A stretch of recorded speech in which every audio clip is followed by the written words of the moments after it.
we're going to spend a lot of time talking about Colorado the rest of the way, I hope, right? But that really depends on Colorado, particularly what they do against Kansas State on Saturday night, which is the top 25 opponent that they're going to face, and the first top 25 opponent that they're going to face all year. Where this gets interesting is with a win against Kansas State, we're talking about a Colorado team that gets to 5-1 for the first time since 2018 and gets off to its best start already and best season since Deion Sanders has become head coach of Colorado.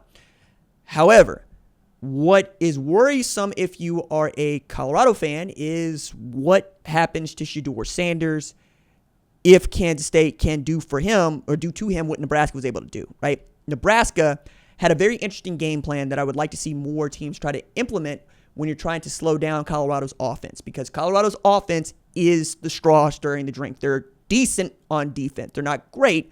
They're decent. They're much better than they were last year.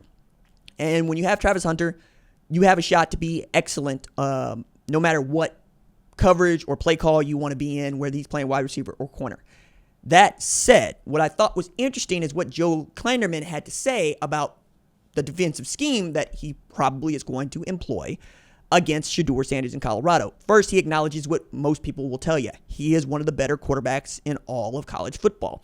One of the reasons that he is so good is that if you choose to come after him, he'll see the blitz and he'll make the right play, make the right read, get the ball out of his hands. And even then, he's going to run around and probably take too many sacks if you ask him to do that, but he's going to try to find Travis Hunter open, or at this point, LeJontay Wester or Will Shepherd or Jimmy Horn. I thought it was kind of fascinating that Joe Klanderman went out of his way to say, look,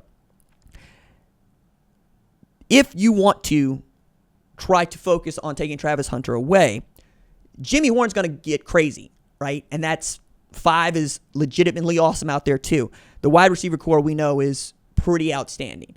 We also know that they don't particularly run the ball well.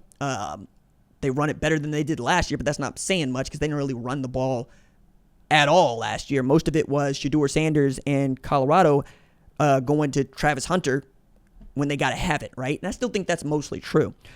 But I thought the thing that he said that I wanted to focus on the most is, what did the team that beat them do well to beat Shedeur? It's Nebraska. What did Nebraska do well? They rushed 4. They rushed 4, and they played fundamentally sound coverage, right? So much so that Travis Hunter was frustrated on the sideline with how little he was getting targeted or getting the ball, right? You also were able to harass Shedeur into doing something he doesn't normally do, which is throwing into coverage, throwing a pick 6 to Tommy Hill near his own end zone because he was so rushed and hurried and couldn't quite see it. I think you have a better chance of disguising your coverages when you rush 4, because you can do mostly what you want with those other 7 players. You can rotate into single high, you can rotate into 2 high, you can go quarters, you can go match. You can do a lot of different things. You can send someone else on a delay if you would like. Your linebackers just need to be able to cover in space. And frankly, there isn't that much of a advantage at tight end for Colorado against Kansas State. And I think when you're talking about trying to run down a Shedeur Sanders, they get to see a lot of that from Avery Johnson in practice.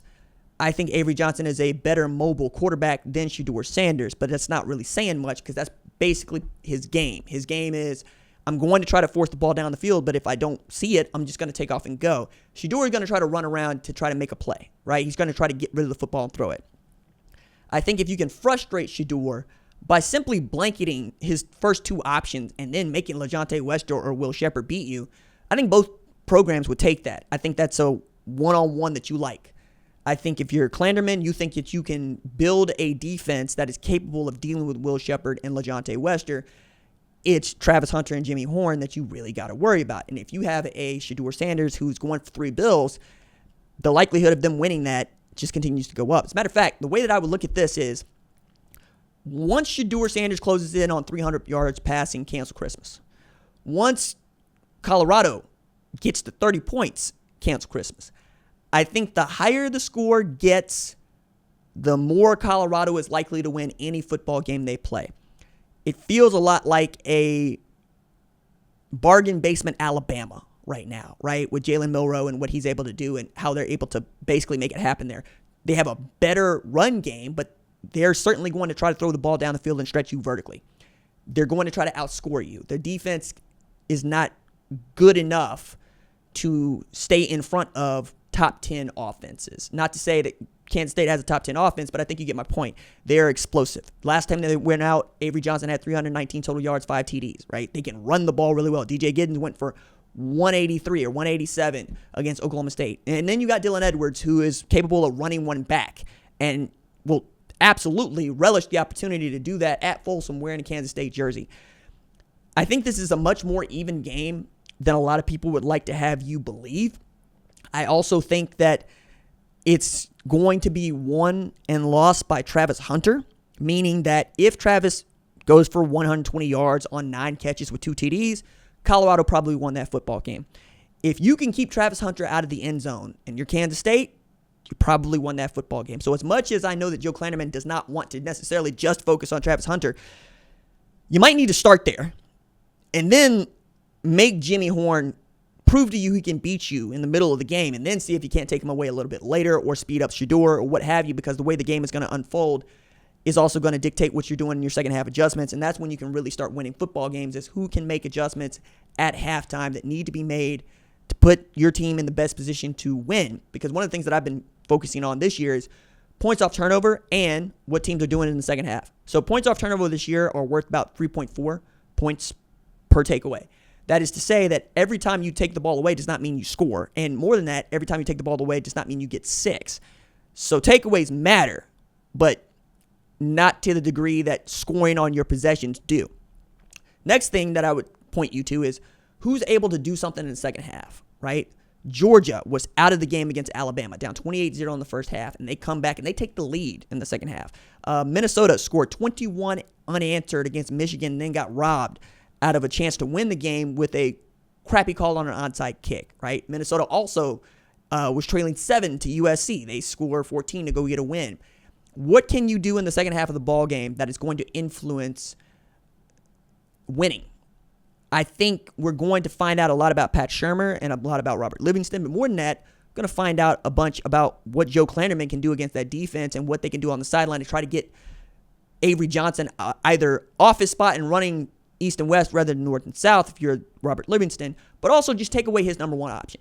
I think if you could take away Avery Johnson's number one option and force him into becoming a runner, you'll take that rather than him forcing it down the field. You just don't want to give up any explosives. And I think if you can make them matriculate down the field running the football, you're going to take that too.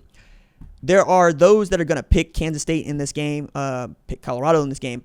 I got it as a pick 'em, and the game being at Folsom, I'm inclined to pick Colorado in this instance from what they've seen and what I know they have at quarterback, what I know they have at wide receiver, because all things being equal, I think Colorado can eke out a victory here and get into the top 25 on Sunday. That's far and away a turnaround from what I thought they were going to be capable of even 4 weeks ago. Now, we're talking about 2 games from being bowl eligible and 1 game from basically going up there and standing at the top of the Big 12 standings with Iowa State, Texas Tech, and then we'll see, right? BYU. It could be fun through the next 3-4 weeks for Colorado if they can somehow go out there and get the kind of W's that could lead them to at least an appearance in the Big 12 championship game. Because if they can do that, I think Prime's right. He's box office. You're not going to keep Colorado out of the college football playoff because you know what having Colorado into the playoff could mean for the sport.